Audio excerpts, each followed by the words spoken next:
പ്രശംസയും ദൈവകുഞ്ഞാടും തൻ കുരിശും. നമ്മുടെ പിതാവായ ദൈവത്തിൽ നിന്നും നമ്മുടെ പുത്രനും വീണ്ടെടുപ്പുകാരനും ആയിരിക്കുന്ന കർത്താവായ ക്രിസ്തയേശുവിൽ നിന്നുള്ള കൃപയും സമാധാനവും നമുക്ക് ഏവർക്കും ഉണ്ടാവുമാറാകട്ടെ. ആമേൻ. അല്പസമയം ധ്യാനത്തിലുള്ള വേദഭാഗം വിശുദ്ധ യോഹന്നാൻ എഴുതിയ സുവിശേഷം 6-ാമത്തെ അധ്യായം 34-35 വാക്യങ്ങൾ. അവർ അവനോട്, കർത്താവേ, ഈ അപ്പം എപ്പോഴും ഞങ്ങൾക്ക് തരണമേ എന്ന് പറഞ്ഞു. യേശു അവരോട് പറഞ്ഞത്, ഞാൻ ജീവന്റെ അപ്പം ആകുന്നു. എൻ്റെ അടുക്കൽ വരുന്നവന് വിശക്കുകയില്ല, എന്നിൽ വിശ്വസിക്കുന്നവന് ഒരു നാളും ദാഹിക്കുകയും ഇല്ല. കർത്താവായ ക്രിസ്തയേശുവിനാൽ അനുഗ്രഹിക്കപ്പെടുന്ന പ്രിയമുള്ളവരെ, താൽക്കാലികമാകുന്ന ജഡീക മോഹങ്ങളെ വിട്ടുപേക്ഷിച്ച് നിത്യജീവന്റെ അവകാശികളായി തീരുവാനായി നമ്മെ പഠിപ്പിക്കുന്ന ചില വാക്യങ്ങളാണ് ഇന്നത്തെ ധ്യാനത്തിനായി നാം വായിച്ചു കേട്ടത്. പലപ്പോഴും നമ്മിൽ പലരും കറിവേപ്പല പോലുള്ള ജീവിതങ്ങളാണ്. പറയുമ്പോൾ യൂസ് ആൻഡ് ത്രോ, ഉപയോഗിക്കുക, ഉപേക്ഷിക്കുക. ദൈവികമായ നന്മകളെ പലപ്പോഴും ഒരു കറിവേപ്പല പോലെ നോക്കിക്കാണുന്ന ഒരു മനുഷ്യ സമൂഹം, ഒരു ചിന്ത നമ്മിൽ തന്നെ ഉണ്ട്. കർത്താവായ ക്രിസ്തുവിൻ്റെ അടുക്കലേക്ക് വന്ന ഒത്തിരി പേർ കർത്താവിൽ ആഗ്രഹിച്ചത് യൂസ് ആൻഡ് ത്രോ എന്നുള്ള നന്മകൾ ആയിരുന്നു. ഉപയോഗിക്കുക, അത് കഴിഞ്ഞ് ഉപേക്ഷിക്കുക എന്ന ചിന്ത. കർത്താവിൻ്റെ അടുക്കൽ വരുന്നവൻ അവനൊരു നാളും വിശക്കുകയില്ല, അവനൊരു നാളും ദാഹിക്കുകയില്ല എന്ന് ക്രിസ്തു തിരുവചനത്തിൽ കൂടെ തൻ്റെ സമൂഹത്തിന് വെളിപ്പെടുത്തപ്പെടുമ്പോഴും കർത്താവ് നോക്കിക്കാണുന്ന മനുഷ്യരൊക്കെയും ജഡീക മോഹങ്ങൾക്ക് വളരെയേറെ താല്പര്യം, പ്രാധാന്യം കൊടുത്തവർ തന്നെ ആയിരുന്നു. ജഡത്തിൻ്റെ ജഡീകതയുടെ പിന്നാലെ ഓടിയത്. മനുഷ്യനെ പാപത്തിൻ്റെ അവസ്ഥയിലേക്ക് നയിക്കുന്ന 3 ഘടകങ്ങൾ ഏതൊക്കെയാണെന്ന് ചോദിക്കുമ്പോൾ നമുക്കറിയാം, ജഡമോഹം, കൺമോഹം, ജീവനത്തിൻ്റെ പ്രതാപം. ഈ 3 അവസ്ഥകളാണ് മനുഷ്യനെ പാപകരമായ ഒരവസ്ഥയിലേക്ക് വഴി നടത്തുക.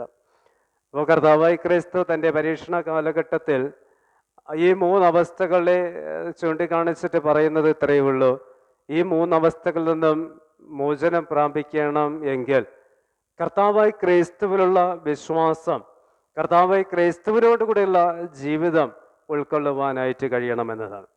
അപ്പോൾ ജഡമോഹം, കൺമോഹം, ജീവനത്തിൻ്റെ പ്രതാപം, ജഡീക അഭിലാഷങ്ങൾക്ക് വേണ്ടിയുള്ള യാത്ര, അതിനു വേണ്ടിയുള്ള അന്വേഷണം, അതിനു വേണ്ടിയുള്ള ജീവിതമൊക്കെ അത് ക്ഷണികം ആണ് എന്ന് തിരുവചനം നമ്മെ ഓർമ്മപ്പെടുത്തുന്നത്. ധ്യാനം നമ്മെ ഓർമ്മപ്പെടുത്തുന്നത് അത് തന്നെയാണ്. ഇന്ന് നാം വായിച്ചു കേട്ട എല്ലാ വേദഭാഗങ്ങളിലേക്ക് നാം ഒന്ന് കണ്ണോടിക്കുകയാണ്. അതിൻ്റെ സങ്കീർത്തന ഭാഗം നമ്മെ പഠിപ്പിക്കുന്നത് യഹോവ വലിയവനും അത്യന്തം സ്തുത്യനും കരുണയുള്ളവനും അവൻ ദുഷ്ടന്മാരെ നശിപ്പിക്കുന്നവനും ഒക്കെ എന്നാണ്. കൂടാതെ ദൈവം തൻ്റെ മക്കൾക്ക് എല്ലാവിധമായ നന്മകളെ ഒരുക്കിയിരിക്കുന്നുണ്ട്. സംതൃപ്തമാകുന്ന ജീവിത അഭിലാഷങ്ങൾ ദൈവം നൽകുന്നുണ്ട് എന്ന് സങ്കീർത്തനക്കാരൻ പഠിപ്പിക്കുകയാണ്. അതുപോലെ പഴയ ഭാഗം നാം വായിച്ചു കേട്ടു. ഇസ്രായേൽ ജനത്തിൻ്റെ പിറപിറപ്പ് കണ്ടതായ മോശ ദൈവത്തോട് പ്രാർത്ഥിക്കുന്നുണ്ട്. ദൈവം അവർക്കൊരു സമൃദ്ധമായ ഭക്ഷണം കൊടുത്ത് അവരെ അനുഗ്രഹിക്കുകയാണ് ചെയ്യുന്നത്. അപ്പോൾ ദൈവത്തിൽ ആശ്രയം വെക്കുന്നവനെ ദൈവം ചേർത്ത് പിടിക്കുന്നുണ്ട്, ദൈവം അവനെ കരുതുന്നുണ്ട് എന്ന് പഴയ നിയമഭാഗം നമ്മെ ഓർമ്മപ്പെടുത്തുന്നുണ്ട്. തുടർന്ന് ലേഖന ഭാഗത്തിലേക്ക് വരുമ്പോൾ നാം അവിടെ വായിച്ചു കേട്ടത് കർത്താവിൻ്റെ സന്നിധിയിൽ കർത്താവിനാൽ തിരഞ്ഞെടുക്കപ്പെട്ട ഒരു വ്യത്യസ്ത തലങ്ങളിൽ ജീവിക്കുന്നതാണ്. കർത്താവിനാൽ തിരഞ്ഞെടുക്കപ്പെട്ടവരായി തീരുക, ക്രിസ്തീയ സുവിശേഷത്തിൻ്റെ, ക്രിസ്തീയ പ്രവൃത്തികളുടെ ധർമ്മം തിരിച്ചറിഞ്ഞ് അതിനുവേണ്ടി ജീവിക്കുവാനായിട്ട് തീരുക. സുവിശേഷ വേദഭാഗം നാം വായിച്ചു കേട്ടും കർത്താവിനെ അന്വേഷിക്കുന്ന ജനം, അവർ അന്വേഷിക്കുന്നത് കർത്താവ് നൽകിയ അപ്പത്തിനായിട്ട്, അവൻ നൽകുന്ന അപ്പം ഭക്ഷിക്കുവാനായിട്ട്, ഭൗതിക ഭക്ഷണത്തിന് വേണ്ടിയിട്ട്. കർത്താവ് പറയുകയാണ്, നിത്യ ജീവിതത്തിന് വേണ്ടി, നശിച്ചു പോകുന്ന ആഹാരത്തിനായിട്ടല്ല, നിത്യജീവങ്കിലേക്ക് നിലനിർത്തുന്ന ആഹാരത്തിനായി അന്വേഷിക്കുവാനും പ്രവർത്തിക്കുവാനും പഠിപ്പിക്കുന്ന ക്രിസ്തുവിൻ്റെ സുവിശേഷ വേദഭാഗം. യോഹന്നാൻ സുവിശേഷം 6-ാമത്തെ അധ്യായം മുതൽ 1 മുതലുള്ള ഭാഗങ്ങൾ പഠിക്കണം. കഴിഞ്ഞ 2 ആഴ്ചകളുടെ ധ്യാനചിന്തയും അതുതന്നെയായിരുന്നു. യേശു തൻ്റെ അടുക്കലേക്ക് കടന്നു വന്ന ഒത്തിരിയേറെ പുരുഷാരത്തിന് 5 അപ്പം 2 മീനും കൊണ്ട് അതിസമൃദ്ധമായുള്ള ഭക്ഷണം നൽകുകയാണ്. അവരെ പോഷിപ്പിക്കുകയാണ്. അവരെ ഭൗതികമായി ദൈവം കരുതുകയാണ്. അവർ വിശന്നിരിക്കുന്നുണ്ട് എന്ന് അറിഞ്ഞ ക്രിസ്തു തൻ്റെ ശിഷ്യന്മാരോട് കൂടെ പറഞ്ഞാൽ നിങ്ങൾ അവരെ ഭക്ഷിപ്പാനായിട്ട് കൊടുപ്പൻ. അങ്ങനെ അവരുടെ ഇടയിലുണ്ടായിരുന്ന ഒരു കുഞ്ഞു ബാലകന്റെ കയ്യിൽ നിന്ന് 5 അപ്പം 2 മീനും എടുത്ത് അവരെ ഭക്ഷിക്കുവാനായിട്ട് കൊടുത്ത ക്രിസ്തു അവരെ സമൃദ്ധമായി പോഷിപ്പിച്ച് പറഞ്ഞിരിക്കുക. അതിനുശേഷം പ്രാർത്ഥിക്കുവാനായിട്ട് ക്രിസ്തു മലമുകളിലേക്ക് നിർജ്ജന പ്രദേശത്ത് കടന്നു പോകുന്നുണ്ട്. യേശു തൻ്റെ ശിഷ്യന്മാരെ നിർബന്ധിച്ച് അക്കരയ്ക്ക് അയക്കുന്നുണ്ട്. അപ്പൊ ഈ 2 പശ്ചാത്തലത്തിൽ നിന്നിട്ടാണ് ഇന്നത്തെ ധ്യാനഭാഗം നാം ചിന്തിക്കേണ്ടതായിട്ടുള്ളത്. യേശു സമൃദ്ധമായി ഭക്ഷണം നൽകുന്നുണ്ട്. പ്രതിസന്ധിയുടെ കാലഘട്ടത്തെ ശിഷ്യന്മാരുടെ അടുക്കലേക്ക് പോയി അവിടെ തോണിയിൽ കയറി ആ തോണിയെ ശാന്തമാകുന്ന ഒരു അവസ്ഥയിലേക്ക് നയിക്കുന്നുണ്ട്. തുടർന്ന് ശിഷ്യന്മാരെ ഭയപ്പെടേണ്ട, ധൈര്യപ്പെടുവനെന്ന് പറഞ്ഞ് അവരെ ആശ്വസിപ്പിക്കുന്ന കർത്താവായ ക്രിസ്തു. അപ്പോൾ ഈ 2 ചിന്തകൾ നമ്മുടെ മനസ്സിൽ വെച്ചിട്ട് ഇന്നത്തെ ധ്യാനത്തിലേക്ക് നാം പോകേണ്ടത് തന്നെയാണ്. കർത്താവായ ക്രിസ്തു പറയുന്നു, ഞാൻ ജീവന്റെ അപ്പം, എൻ്റെ അടുക്കൽ വരുന്നവൻ ഒരു നാളും വിശക്കുകയില്ല, ദാഹിക്കുകയില്ല എന്നതാണ്. യേശുവിൻ്റെ അടുക്കൽ വരുന്നവൻ ആരും വിശക്കുന്നില്ല. പലപ്പോഴും വിശപ്പിൻ്റെ ആധിക്യത്താൽ നാം ഇന്ന് ഓടുകയാണ് വിശപ്പ് ശമിപ്പിക്കുവാനായിട്ട്. വിശപ്പ് ശമിപ്പിക്കുവാനായിട്ട് പലതരത്തിലുള്ള വിശപ്പ് നമുക്കുണ്ട്. ആ പലതരത്തിലുള്ള വിശപ്പുകളെ ശമിപ്പിക്കുവാനായിട്ട് ജഡീക മോഹങ്ങളിലൂടെ കടന്നു പോവുകയാണ്. നമ്മളുണ്ടാകുന്ന വിശപ്പുകൾ എന്താണ്? ലൗകികവും ഭൗതികവുമായതാണ് നമ്മളുണ്ടാകുന്ന വിശപ്പ്. നമ്മളെല്ലാവരും ഉണ്ടാകുന്ന വിശപ്പ് അത് തന്നെയാണ്. കർത്താവേ ക്രിസ്തു പറയുകയാണ്, നിങ്ങൾ എന്നെ അന്വേഷിക്കുന്നുണ്ടെങ്കിൽ, നിങ്ങൾ എന്നിൽ വിശ്വസിക്കുന്നുണ്ടെങ്കിൽ നിങ്ങൾക്ക് ഒരു നാളും വിശക്കുകയില്ല, ദാഹിക്കുകയും ഇല്ല. യോഹന്നാൻ സുവിശേഷം അതിൻ്റെ 5-ാമത്തെ അധ്യായത്തിലേക്ക് നാം ഒന്ന് കടന്നു വരികയാണെങ്കിൽ, അവിടെ 4-ാമത്തെ അധ്യായത്തിലേക്ക് കടന്നു വരികയാണ്. അവിടെ നമുക്ക് കാണുവാനായിട്ട് കഴിയുന്നത് യേശുക്രിസ്തുവിൻ്റെ അടുക്കൽ വന്നൊരു ശമരിക്കാരത്തെ സ്ത്രീയാണ്. അപ്പോൾ ആ സ്ത്രീ യേശുവിനോട് കൂടെ ചോദിക്കുകയാണ്, ജീവന്റെ ജലം എനിക്ക് തരയണമേ. യേശു പറയാണ്, ഞാൻ തരുന്ന വെള്ളം കുടിക്കുന്നവൻ ഒരു നാളും ദാഹിച്ചു പോകുന്നില്ല എന്ന്. അപ്പോൾ കർത്താവിൽ നിന്ന് ലഭ്യമാകുന്ന വെള്ളം ഞാനും നിങ്ങളൊക്കെ കുടിക്കാൻ ആഗ്രഹിക്കുന്നുണ്ടെങ്കിൽ, അത് നുകരുന്നുണ്ടെങ്കിൽ നമ്മുടെ ജീവിതത്തിൻ്റെ ദാഹം തീർക്കുവാൻ നമുക്ക് കഴിയും എന്നാണ്. അപ്പോൾ വിശപ്പ് തീർക്കണമെങ്കിലും ദാഹം തീർക്കണമെങ്കിലും നാം കടന്നു വരേണ്ടത് കർത്താവായ ക്രിസ്തുവിലേക്ക് തന്നെയാണ്. ഇന്ന് വിശുദ്ധ സാക്രമെന്റ് പകർന്ന് ലഭ്യമാകുന്ന ദിവസമാണ്. മാസത്തിൻ്റെ ഓരോ ആഴ്ചകളിലും അല്ലെങ്കിൽ അതിൻ്റെ ആദ്യ ആഴ്ചകളിൽ ഒരു സാക്രമെന്റ് അനുഭവത്തിലേക്ക് പ്രവേശിക്കുമ്പോൾ നമുക്ക് ലഭ്യമാകുന്നത് നമ്മുടെ വിശപ്പ് തീരുകയാണ്, നമ്മുടെ ദാഹം തീരുകയാണ്. നമുക്കറിയാം, കർത്താവിൻ്റെ ശരീരത്താലും കർത്താവിൻ്റെ രക്തത്താലും ഒരു ആത്മീകമായ ഭോജനമാണ് കർത്താവ് നമുക്ക് നൽകുന്നത്. കർത്താവായ ക്രിസ്തു തൻ്റെ പെസഹ ആചരണത്തിൽ അപ്പമെടുത്ത് വാഴ്ത്തി സ്തുതിച്ച് ഇങ്ങനെ പറയുകയുണ്ടായി, ഇത് വാങ്ങി ഭക്ഷിപ്പൻ, എൻ്റെ ഓർമ്മയ്ക്കായി ചെയ്യുവിനെന്ന. ഇത് വാങ്ങി ഭക്ഷിപ്പൻ എന്ന് പറയുമ്പോൾ നിന്നിലുണ്ടാകുന്ന വിശപ്പ് തീരണമെങ്കിൽ എൻ്റെ ശരീരത്തെ നീ ഒന്ന് വാങ്ങി ഭക്ഷിക്കണമെന്നാണ്. തുടർന്ന് പറയുന്നുണ്ട്, ഇത് വാങ്ങി കുടിപ്പൻ, എൻ്റെ ഓർമ്മയ്ക്കായി ചെയ്യുവിൻ, നിങ്ങളുടെ പാപത്തിന്റെ മോചനത്തിനായിട്ട് എൻ്റെ ഓർമ്മയ്ക്കായി ചെയ്യുവിൻ. നിന്നിലെ ദാഹം ശമിച്ചു പോകണമെങ്കിൽ, നിന്നിലെ ദാഹം തീർന്നു പോകണമെങ്കിൽ ഞാൻ പകർന്നു നൽകുന്ന ഈ രക്തം, ഈ ജലം എന്നിൽ നിന്നും വാങ്ങി നുകരുവൻ എന്ന് കർത്താവ് അവിടെ ഓർമ്മപ്പെടുത്തിയ. അപ്പോൾ ഇന്ന് തിരുവത്താഴ് സാക്രമെന്റിലേക്ക് വരുമ്പോൾ ഞാനെന്ന വ്യക്തി ആഗ്രഹിക്കുന്നത് നിത്യജീവനിലേക്ക് എന്നെ പ്രവേശിപ്പിക്കുവാനായിട്ട് എനിക്ക് ലഭ്യമായിരിക്കുന്ന അപ്പവും ശരീരവും രക്തവും വീഞ്ഞും അത് കുടിക്കുക, അത് ഭക്ഷിക്കുക എന്ന് തന്നെയാണ്. കർത്താവായി ക്രിസ്തുവിൻ്റെ അടുക്കിലേക്ക് വന്ന മനുഷ്യ സമൂഹത്തോടുകൂടെ കർത്താവ് പറഞ്ഞതാണ്, നശിച്ചു പോകുന്ന ആഹാരത്തിനായിട്ടല്ല, നിത്യജീവനിലേക്ക് നിലനിർത്തുന്ന ആഹാരത്തിനായിട്ട് തന്നെ പ്രവർത്തിക്കും. ഇവിടെ മനുഷ്യർക്ക് 2 സംശയമുണ്ടാകുകയാണ്. ഒന്നാമത്തെ സംശയം ഇങ്ങനെയാണ്, ദൈവത്തിന് പ്രസാദമുള്ള പ്രവൃത്തി എന്താണ് ദൈവത്തിലുള്ള പ്രസാദമുള്ള? പലപ്പോഴും ദൈവത്തെ പ്രസാദിപ്പിക്കുവാനൊക്കെ നാം ആഗ്രഹിക്കുക, പലതരത്തിൽ ദൈവത്തെ പ്രസാദിപ്പിക്കുകയാണ്. പല ജീവിതങ്ങളിൽ കൂടെ, പല പ്രവർത്തികളിൽ കൂടെ, പല സ്വഭാവങ്ങളിൽ കൂടെ, പല തലങ്ങളിൽ കൂടെ ഒക്കെ ദൈവത്തെ പ്രസാദിപ്പിക്കുവാൻ ആഗ്രഹിക്കുക. എന്താണ് ദൈവത്തെ പ്രസാദിപ്പിക്കുവാനായിട്ടുള്ള പ്രവൃത്തി? കർത്താവ് ക്രിസ്തു ഇത്രമാത്രം നമ്മോട് പറയുന്നുള്ളൂ, ദൈവത്തിന് പ്രസാദമുള്ള പ്രവൃത്തി അവനിൽ അയച്ചവനിൽ ഇത്ര മാത്രമേ കർത്താവിനിൽ ആഗ്രഹിക്കുക. വിശ്വസിക്കുക. ആരില? ദൈവത്തിൽ വിശ്വസിക്കുക. കർത്താവായ ക്രിസ്തുവിനെ അയച്ച പിതാവായ ദൈവത്തിലുള്ള വിശ്വാസം എന്നിൽ ഉണ്ടാകുമ്പോൾ മാത്രമേ. ഈ വിശ്വാസം എങ്ങനെ ഉണ്ടാകണം? അത് പൂർണ്ണ ഹൃദയത്തോട്, പൂർണ്ണ മനസ്സോട്, പൂർണ്ണ ശക്തിയോട്, സംശയിക്കാത്ത വിശ്വാസം എന്നിൽ ഉണ്ടാകുമ്പോൾ മാത്രമേ എനിക്ക് ദൈവത്തെ പ്രസാദിപ്പിക്കുവാനായിട്ട് സാധ്യമാവുകയുള്ളൂ. കർത്താവായ ക്രിസ്തു അതിൻ്റെ അടുക്കലേക്ക് കടന്നു വരുന്ന ഒരു സമൂഹമുണ്ടായിരുന്നു. ഈ സമൂഹം പല അവസ്ഥയിലാണ് വരുന്നത്. ശിഷ്യന്മാരുടെ അടുക്കലേക്ക് പോയിരുന്നു, ശിഷ്യന്മാർക്ക് രോഗസൗഖ്യം കൊടുക്കുവാൻ കഴിയുന്നില്ല. യേശുവിൻ്റെ അടുക്കൽ വരുന്നു, യേശു അവർക്ക് സൗഖ്യം കൊടുത്തിട്ട് ആ ശിഷ്യന്മാരെ ഒന്ന് ശാസിച്ച് പറയാൻ, നിങ്ങൾക്ക് എത്രത്തോളം വിശ്വാസം ഇല്ലാതായി തീർന്നല്ലോ, എന്തുകൊണ്ട് ഞങ്ങൾക്കത് ചെയ്യുവാനായിട്ട് കഴിഞ്ഞില്ല?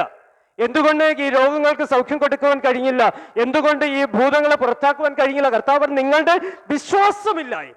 പലപ്പോഴും നമ്മുടെ ജീവിതത്തിൻ്റെ ആഗ്രഹങ്ങൾ നഷ്ടമായി പോകുന്നതിൻ്റെ കാരണം, നമ്മുടെ ജീവിതത്തിൽ ഞാൻ ആഗ്രഹിക്കുന്നത് എനിക്ക് സ്വന്തമാക്കുവാൻ കഴിയാതെ പോകുന്നതിൻ്റെ കാരണം, എൻ്റെ ജീവിതത്തിൽ എനിക്ക് ചില കഷ്ടതകളുടെ അവസ്ഥകളിൽ കൂടെ യാത്ര ചെയ്യുവാനായിട്ട് കഴിയുന്ന സാഹചര്യം എന്നിൽ വിശ്വാസമില്ലാത്ത അവസ്ഥയാണ്. കർത്താവ് പറയുകയാണ്, നിന്നിൽ വിശ്വാസമുണ്ടെങ്കിൽ ദൈവത്തിന് പ്രസാദമുള്ള പ്രവൃത്തി ചെയ്യുവാനായിട്ട് നിനക്ക് സാധ്യമാകും എന്നാണ്. ശിഷ്യന്മാരോട് പറഞ്ഞതും അത് തന്നെയാണ്.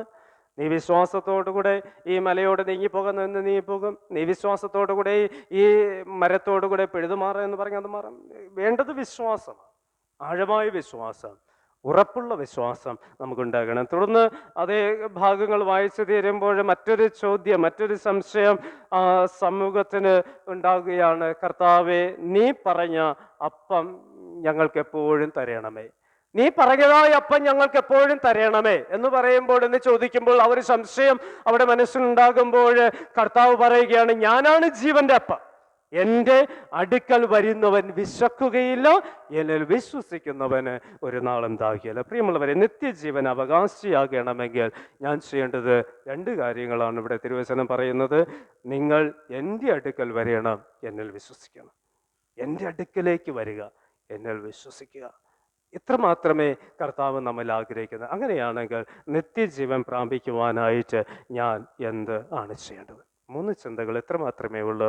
ആത്മീകമാകുന്ന കരുതലിനെ കുറിച്ചുള്ള ഒരു അവബോധം നമുക്കുണ്ടാകുക. പഴയ ഭാഗത്ത് നോക്കുക, ഇസ്രായേൽ ജനത്തെ ഫറവോന്റെ അടുക്കൽ നിന്ന് വിടുവിച്ച് ചെങ്കടൽ കൊണ്ടെത്തിച്ച്, ചെങ്കടലിന് മുന്നിലേക്ക് പോകാൻ കഴിയില്ല, പിന്നിലേക്ക് പോകാൻ കഴിയില്ല, വശങ്ങളിലേക്ക് പോകാൻ കഴിയില്ല, മരണം, 4 ഭാഗത്ത് മരണം.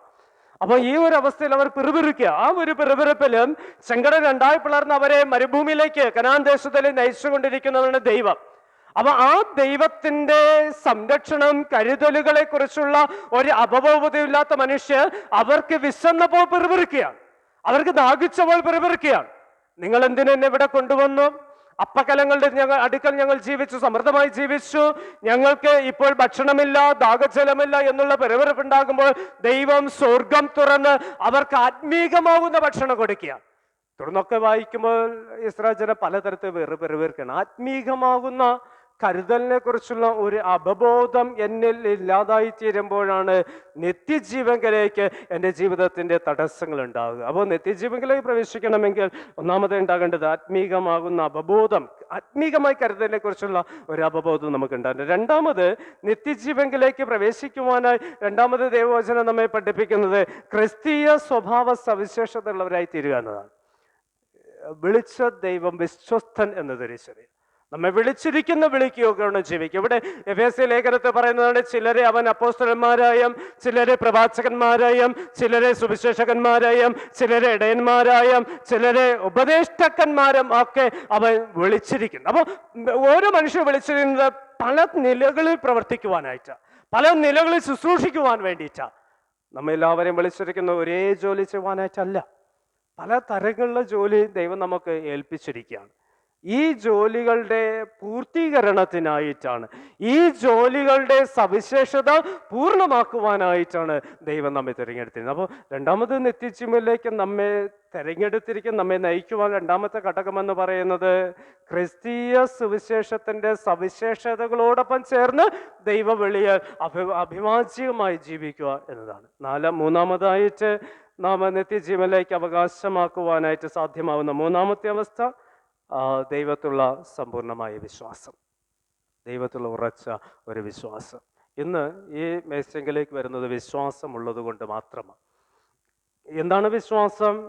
ഈ മേശ എനിക്ക് നൽകുന്ന അനുഗ്രഹം, ഈ മേശ എനിക്ക് നൽകുന്ന പുനർജീവൻ, ഈ മേശ എനിക്ക് നൽകുന്ന പാവോചനം, ഈ ഒരു വിശ്വാസത്തോടു കൂടിയാണ് ഈ മേശയിലേക്ക് വരിക. അപ്പോൾ ഈ ഒരു വിശ്വാസത്തോടു കൂടി ഞാൻ ഈ മേശയിലേക്ക് വരുമ്പോൾ, ഈ മേശയുടെ മുൻപാകെ മുട്ടുകൾ മടക്കുമ്പോൾ ഞാൻ ചെയ്യുന്ന ഒരു പ്രവൃത്തി പ്രധാനമാണ്. എൻ്റെ പാപങ്ങൾ ഞാൻ ഏറ്റുപറയുക. ഇന്നലകൾ ഉണ്ടാകുന്ന എൻ്റെ പാപങ്ങൾ ഏറ്റുപറയുക. ഇന്നലെ കഴിഞ്ഞുപോയ നിമിഷങ്ങൾ ഉണ്ടാകുന്ന എൻ്റെ പാപങ്ങളെ ഏറ്റുപറയുക എന്നതാണ്. ക്ഷണികമാകുന്ന ഈ ലോക ജീവിതത്തിൽ, നശ്വരമാകുന്ന ഈ ലോക ജീവിതത്തിൽ, അത് നഷ്ടമായി തീരുമ്പോൾ, ഓരോ ജീവിതങ്ങൾ ലോകത്തുനിന്ന് വിടവാങ്ങുമ്പോൾ, ഈ ലോകത്ത് ജീവിക്കുവാനായിട്ടുള്ള അനുവാദം നമുക്ക് നൽകുന്ന ഈ സാഹചര്യത്തിൽ ചെയ്യപ്പെടരുത് ദൈവികമായി നിത്യജീവന്റെ അനുഭവത്തിലേക്ക് പ്രവേശിക്കുവാൻ കർത്താവുള്ള സമ്പൂർണ്ണ വിശ്വാസം നമുക്കുണ്ടാകണം. ഒരിക്കലും അവൻ നമ്മെ ഉപേക്ഷിക്കില്ല എന്ന വിശ്വാസം, ഒരിക്കലും അവൻ നമ്മെ കൈവിടില്ല എന്ന ഒരു വിശ്വാസം. ആ ഒരു വിശ്വാസമാണ് 12 വർഷം രോഗാവസ്ഥനായ സ്ത്രീക്കുണ്ടായിരുന്നത്. ആ ഒരു വിശ്വാസമാണ് കനാന്യ സ്ത്രീക്കുണ്ടായിരുന്നത്. ആ ഒരു വിശ്വാസമാണ് യായൂറോസിന്, ശതാധിപനൊക്കെ ഉണ്ടായിരുന്നത്. ആ ഒരു വിശ്വാസമാണ് കുരുടനായ മനുഷ്യൻ്റെ, ദാവീദ് പുത്ര, വീണ്ടും വീണ്ടും നിലവിളിക്കുന്ന ഒരു വിശ്വാസം. എനിക്ക് സൗഖ്യം നൽകും, എനിക്ക് വിടുതൽ നൽകും, എനിക്ക് ജീവൻ നൽകും എന്നുള്ള ആ ഒരു വിശ്വാസത്തോടു കൂടി വീണ്ടും നിലവിളിക്കുവാനുള്ള കൃപ അവർക്ക് ലഭ്യമായത് ദൈവത്തിലുള്ള സമ്പൂർണ്ണ വിശ്വാസം. നിത്യജീവനിലേക്ക് നമ്മെ നയിക്കുന്ന 3 ഘടകങ്ങൾ: ആത്മീക കരുതലിനെ കുറിച്ചുള്ള അവബോധം നമ്മിലുണ്ടാകുക, ക്രിസ്തീയ സുവിശേഷത്തിന് യോഗ്യമായി നടക്കുക, സമ്പൂർണ്ണമായ വിശ്വാസത്തിൻ്റെ അടിസ്ഥാനങ്ങൾ ജീവിക്കുവാനായിട്ടുള്ള കൃപയുണ്ടാകുക. കർത്താവിൻ്റെ മേശയിലേക്ക് വരുമ്പോൾ ഈ 3 ചിന്തകളോടുകൂടെ നമുക്ക് വരാം. നമ്മെ കരുതുന്ന ദൈവം, നമ്മെ തിരഞ്ഞെടുത്ത ദൈവം, നമ്മെ നിയോഗിക്കുന്ന ദൈവം, ആ ദൈവത്തിലുള്ള സമ്പൂർണ്ണ വിശ്വാസം എനിക്കുണ്ടോ എന്ന ചോദ്യങ്ങൾ ചോദിച്ചും കർത്താവിൽ വിശ്വസിച്ചുകൊണ്ട് അതിലുത്തരങ്ങൾ കണ്ടെത്തി കർത്താവിൻ്റെ മേശയിലേക്ക് വരാം. നിന്റെ പാപം ക്ഷമിക്കുവാൻ മനസ്സിലുള്ള ദൈവം നിന്നെ ക്ഷണിക്കുന്നുണ്ട്. മകനെ, മകളെ, എൻ്റെ അടുക്കൽ വരിക. ആ ക്ഷണം സ്വീകരിച്ച് അവൻ്റെ അടുക്കൽ വരുക. ദൈവത്തിൻ്റെ ആത്മാവിനെ നമ്മെ സഹായിക്കട്ടെ. സകല ബുദ്ധിയും കവിയും ദൈവസമാധാനം നമ്മുടെ ഹൃദയങ്ങളിൽ നിന്നുള്ള ക്രിസ്തേശുങ്ങളെ കാത്ത് പരിപാലിക്കുമാറാകട്ടെ. ആമേൻ. നമുക്ക് എഴുന്നേൽക്കാം. ധർമ്മശേര വാക്യങ്ങൾ പാടി പ്രാർത്ഥിക്കാം.